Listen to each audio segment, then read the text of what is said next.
Vashshi qotyapti internet. Kadirov yana boshladingmi? Kadirov.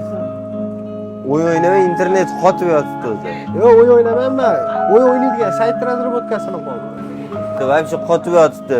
Xalaqit beryapsan-ku. Termizda Irix kompaniyasi bo'lardi. Ushbu kompaniya maktab o'quvchilariga bepul kompyuterdan foydalanishni o'rgatishar edi va ko'pchilik ism familiyasini yozib, kompyuter Excel, Word, pusk nima narsa, oynalar nima narsa, shularni o'rganishi mumkin bo'lardi.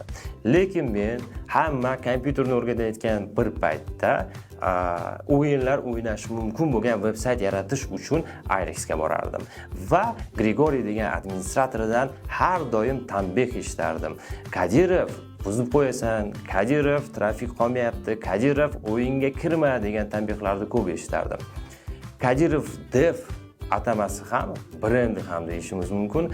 O'sha paytda tug'ilgan desak ham bo'ladi. Chunki har doim dasturlash bilan shug'ullangan paytimda Kadirovni eshitaverib, har doim masalan Qodirov emas, Akmal emas, o'sha Kadirov dev bo'lib hayolimda qolib ketgan.